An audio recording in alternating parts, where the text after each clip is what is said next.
Hey everyone, Mr. Sujano here, your source for gaming, tech, emulation, and open source news. Let's get started. Alright, to kick things off, we're talking about Stop Killing Games. Now, we've been talking about Stop Killing Games quite a bit recently, and I'm hoping you're not getting sick of it. I think it's a super important initiative, and it has been talked about quite a bit lately. I mean, it's been generating some negative chatter by some very prominent individuals, and some very positive chatter, and I would say mostly positive chatter by basically everybody else, including some very prominent individuals. Anyways, here it's been on a roll lately. They passed their 1 million signature count for the EU initiative. For the UK initiative, they're well over the 100,000 signature count, and they're still looking for more, just to be sure in case there are some fake signatures and there's some duplicates and all of that. Plus, the more signatures it gets, the more attention it gets, obviously the more important it is. So I'm hoping here that this continues on growing and continues to get looked at. However, Video Games Europe has issued a statement on the matter that I would say is not going to be taken well at all by gamers and not well at all by supporters of the initiative. So for those who may or may not be aware, Video Games Europe say they are the voice of Europe's thriving video game industry, representing major game companies and national trade associations across the continent. And taking a look at the board of Video Games Europe, and I would say it's very reflective of that statement. I mean, they're chairs from Warner Brothers Games. They've also got people from Epic Games, Electronic Arts, Activision, Embracer, Microsoft, Nintendo of Europe, Sony Interactive Entertainment, Take-Two, Ubisoft, Bandai Namco, Square Enix, Level Infinite, and more. So here's their statement on Stop Killing Games, titled Statement on Stop Killing Games, and it was put out on July 4th. If you don't want to read through this whole thing, feel free to skip forward in the video, but I will be going through the whole thing because it's not a long statement, but it is important, I think, to highlight. All you really have to read, though, to get a gist of the direction this is headed is the first line. We appreciate the passion of our community.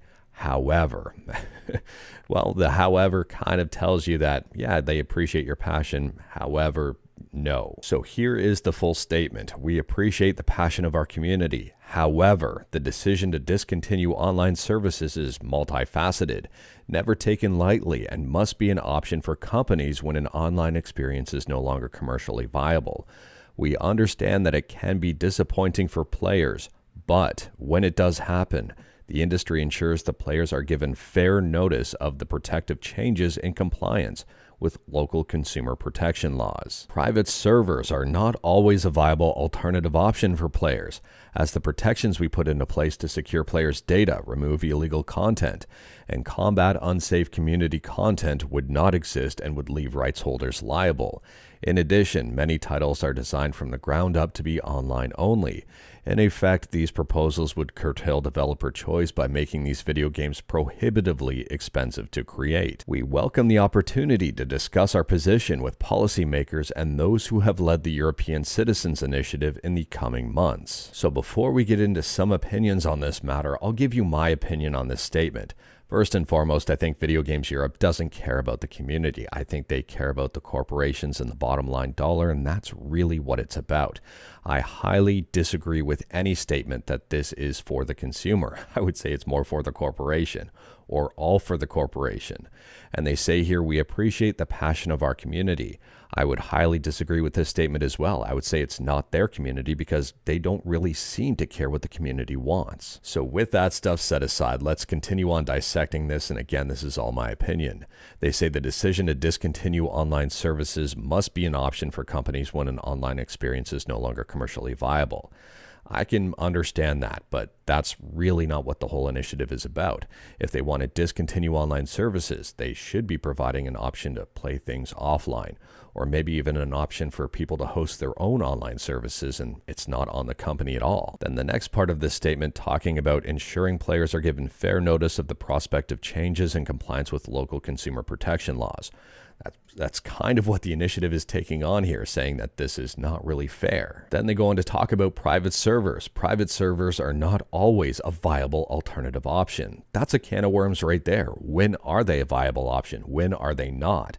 I'd love to know the details on that and their thought process behind that, because they say here the protections we put into place to secure players' data, remove illegal content, In combat, unsafe community content would not exist. Well, no kidding, they're not supporting the game anymore. And take a look at other games that allow private servers. I mean, Minecraft is a perfect example of that. I mean, in my opinion here, this whole statement is a complete nothing burger and should be reviewed on a game-by-game basis if this is what they're arguing. Because I'm willing to bet that there are a number of games out there that wouldn't fall into this category where it's not a viable option at all due to licensing or whatever. And then they go on to say, in addition, many titles are designed from the ground up to be online only, and in effect these proposals would curtail developer choice by making these games prohibitively expensive to create. Again, I highly disagree with this statement. I mean, there have been a lot of games out there that are not designed from the ground up to be online only, have a lot of single player content, and do get shut down. So I think, again, this needs to be reviewed on a game-by-game basis and take a look at arguments that support their side of things and see what makes sense and see what doesn't. It's not a simple blanket statement that can be made. I don't think any of this is a simple blanket statement that can be made in their favor. To me, it makes no sense whatsoever. It's a very convoluted and complicated situation. Honestly, I would love to know specific examples for specific games on why this would be prohibitively expensive to create. What is that in terms of dollars? What does that mean overall? And what is the overall impact here? I'm very curious to see. And maybe if a game was set up correctly from the get-go and priced with that in mind, maybe that wouldn't be a problem whatsoever. I think this is a huge can of worms, and I don't think this statement holds a lot of weight. And I mean, I could go on with my opinions on this for quite a while, but I'm going to cut things short here, and I'm probably leaving quite a bit out, and people are probably going to point out stuff in the comments, and that's absolutely fine. I'd love to hear your opinions on the matter, and if you disagree with me, let me know. But anyways, here, this is to me, this paints the picture of what's about to come. So getting into some of the reactions on this one, and Reddit Games has a post here talking about the initiative, and people have weighed in with their thoughts. For example, this statement here, not a single word in that statement about the rights not offered to consumers, and how those same companies that ensures the players are given fair notice of the prospective changes are selling a product, taking our money, and then shuts down the servers few months after the release. This person then goes on to say, it is so clear that this lobby group will fight this initiative very, very hard and with lots of money that we as consumers cannot counter. It's telling that the most greedy publishers form this group and not those who really love the art of making games. And then this person's statement right here, literally fair notice from Blizzard TOS. TOS stands for Subscribe to Mr. Sujano, or terms of service, depending on how you wanted to interpret that. They say Blizzard reserves the right to terminate this agreement at any time for any reason, or for no reason, with or without notice to you. They literally spit in your face. And then this comment here, gaming companies cannot be held accountable for things you do on your private server. That part is complete bullshit. I would love to see a single lawsuit that has come against a company due to private servers. You would think Valve would be swimming in lawsuits by now. And check out this reply here. You do not hold the tool accountable in the commission of a crime. The person using the tool is accountable in that case. Imagine suing a hammer manufacturer when someone bludgeons someone to death with it. And then this comment here. This is a collection of execs from gaming companies anywhere from Nintendo, Epic, Ubisoft, Microsoft, etc. They only have money in mind. If they could force you to buy the same game many times by killing previous versions, they will. And this one here, golly gee, I wonder why they'd be making excuses. You will own nothing and you will be happy. Just remember how every single company in EU was fear-mongering about GDPR before it passed. I'm assuming as time goes on, there's going to be a lot more reaction surrounding this and a lot more commentary and a lot more opinions. And I'll do my best to cover it as best as possible. If I was inaccurate with anything, if my opinions were off base, let me know in the comments below, and I have no issue updating with a correction. I'm not going to double or triple down and, well, create more controversy surrounding the issue and then blame others and possibly gaslight others like some other people have in the past. Anyways here, in my opinion, this is a huge roadblock for the Stop Killing Games initiative. I mean, not only are they going to have to convince politicians and Congress, I guess, to change laws or at least make things better, they also have to fight against the Video Games Europe Committee, the lobbying or whatever the heck this is. I don't want to say that this is going to be a David versus Goliath battle, but I really think it is. It's amazing, I think, that this is getting such attention. But at the same time here, I mean, I'm going to guess Video Games Europe, with these companies backing it, has access to quite a lot of money and quite a few expensive lawyers, and access to policymakers, and maybe in favor of certain politicians. I don't know. I'm not going to speculate on any of that stuff, but based on if this is a lobbying group, well, you know how that stuff works. Maybe. I don't know. Anyways, here, this is, in my opinion, a huge roadblock, and I would say this is a huge blow against the entire initiative, especially that we're seeing these people come out this early. We'll have to wait and see what happens here, but I'll do my part by continuing on reporting on the subject and, I guess, raising awareness of the entire situation. And I don't think I've been this animated in a while. So normally I'm pretty calm, cool, and collected. I think I was presenting that. But if I wasn't, let me know in the comments below. This one got me a little bit fired up for a number of different reasons. But moving on from that, and next up here, we're talking about OpenMW. OpenMW stands for Subscribe to Mr. Sujano. I've said it twice now in this video, and people are probably going to be upset. Anyways, here, OpenMW actually stands for Open Morrowind. And at a high level here, a very high level, it's basically an open source fan rewrite of the Morrowind engine. So at the time of filming, OpenMW version 0.49.0 has been released. And they say here, after almost 3 years of development, we're thrilled to release OpenMW version 0.49.0, our largest and most ambitious update yet. And they are not joking here. There is a whole lot in this update. If you're interested and wanted to learn more about it, like everything we talk about, links are in the description below right at the bottom. I don't hide my sources. And taking a look here, I mean, there's AI and pathfinding changes, a whole bunch of fixes, animation stuff, gameplay stuff, post-processing stuff, and even more. This was a massive undertaking that I think is going to be very successful. And on a side note here, they are currently working and probably finishing up a release announcement video, which I'm assuming is also going to be fabulous. And there's going to probably be a link in this article. And speaking about articles, next up we're talking about the canceled MMO project Blackbird, which we talked about earlier on this week with the whole ZeniMax stuff and the Xbox stuff and that whole kerfuffle. Anyways, here, if you wanted to learn more about Project Blackbird, there is some information up over on trueachievements.com. They say here, Project Blackbird was a blend of Destiny, Blade Runner, and Horizon Zero Dawn. And if you're a fan of stuff like The Elder Scrolls Online, chances are you may have been a fan of Project Blackbird as well. This article here reportedly has a whole bunch of leaked information about the game, including the world, lore, and alien syndicates, and how this game was going to function and work, and how it was going to be customized, and even more. There is a lot of information in here. And on top of that, there's reports out there surfacing that are saying Phil Spencer even loves ZeniMax's new MMORPG, but it was canceled anyway. This may have been a huge mistake from ZeniMax, or maybe it wasn't. I mean, shareholder value seems to be the thing that's driving a lot of, if not all of the decisions of these companies recently. I mean, speaking of which, next up here, we're talking about EA. And is this a rare W for EA, or is it not? Let me know. But EA says, I guess EA Japan has responded to Microsoft's layoffs. And I would say this response is a bit of a shot at Microsoft. At the time of filming, the post is still up on Twitter. I don't know if it's going to remain up there, if it's going to be taken down, or what's going to happen with it.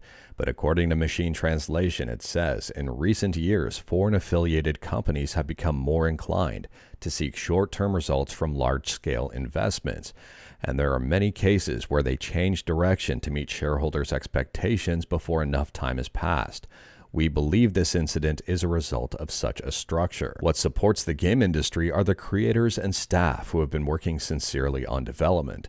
As someone in the same industry, I feel a deep sense of pain from this decision. The regret that something built over a long period of time will not be released to the world, and the reality that gamers who are looking forward to it will never even have the chance to experience it. So let me know your thoughts about this statement in the comments below. Is this a W from EA, or is it not? Very curious to hear your thoughts on that one, and I'd be curious to know if this person should be on the panel for Video Games Europe.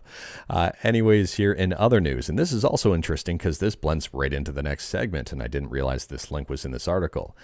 Former Turn 10 employee claims that Forza Motorsport division has closed. Now, it is worth noting that this is just a rumor, and I'd recommend heading over to the Gaming Leaks and Rumors Reddit page for even more information on the matter. There is a collection of links here. So here are some of the snippets of the rumors rumors that are being talked about. Turn 10 Studios has shuttered the Forza Motorsport space and the team is no more.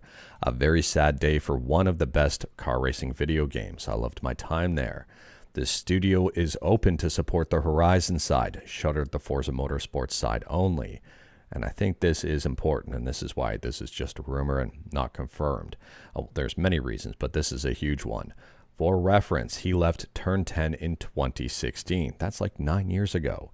But he's the caretaker for John Shirley's car collection, so he probably still has contacts at Turn 10. However, this comment here I think raises a good point, and I kind of agree with it. And if this rumor is true, I can absolutely see why.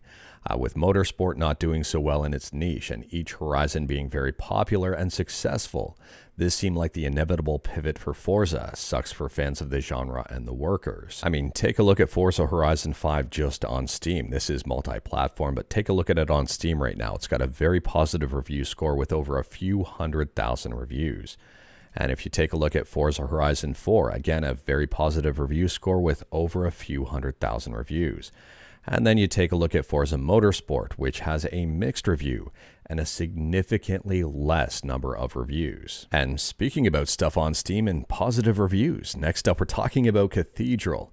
And if you're a fan of Cathedral, you're probably going to be a big fan of this announcement. A prequel for Cathedral has been announced. If you're a fan of stuff like Castlevania, if you're a fan of Metroidvanias, you may be a fan of this one, and this one I'm looking forward to. The game I think looks pretty good. It's called Cathedral Crow's Curse. Unfortunately, there is no release date just yet, but the game can be wishlisted on Steam, so I don't know the release date or the price. Let me know your thoughts about this one. And speaking about videos on YouTube, next up we're talking about the Fairphone 6. If you're interested in repairability and interested in Android smartphones powered by a Snapdragon 7S Gen 3, then this may be up your alley. iFixit has a brand new video here called The Most Ethical Smartphone Yet, Fairphone 6 Teardown and Review. And this phone got a 10 out of 10. I would say this is a massive win for repairability and something you should have on your radar if you're interested in that kind of stuff. If you're interested in having a device for as long as you possibly can with the ability to fix it as time goes on. I mean, the 7S Gen 3 is no slouch in terms of processors either. And speaking about Snapdragon stuff, next up we're talking about Snapdragon, and this may interest you if you're interested in picking up a new phone with an 8 Elite 2 chip in it. It's being reported that Samsung's 2nm Snapdragon 8 Elite 2 has been cancelled by Qualcomm. The full article is up over on Android Headlines, and I'd recommend checking it out. Unfortunately, most of the links appear to be cyclical and will take you back to Android Headlines pages. There are a few, I think, that will take you off-site to some of the actual sources. But anyways, here they're saying that I guess the chips will be manufactured by TSMC, and that's going to be 3nm as opposed to the 2nm one from Samsung. And speaking about future stuff, next up we're talking about Dragon Ball Z Kakarot. And if you've got this game, you might be excited to know it's getting an HD remaster or an HD version or just a next-gen update. Now, the best part about this, I would say, is that if you already own the game, you get the HD update 100% free, which I think should absolutely be the case. And if you haven't bought the game yet, this may entice you to pick it up. It's available as of July 17th. And speaking about stuff looking better, next up we're arguably talking about the exact opposite, something arguably looking a heck of a lot worse. There's a very interesting article over on Nintendo Soup, and it's titled Players Shocked by Nintendo 3DS Protective Case That Disintegrated into Breadcrumbs.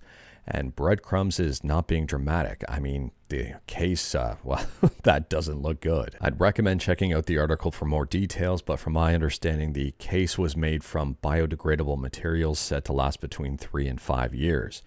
And don't know how this was stored, but the cardboard looks to be intact. The casing looks to be intact.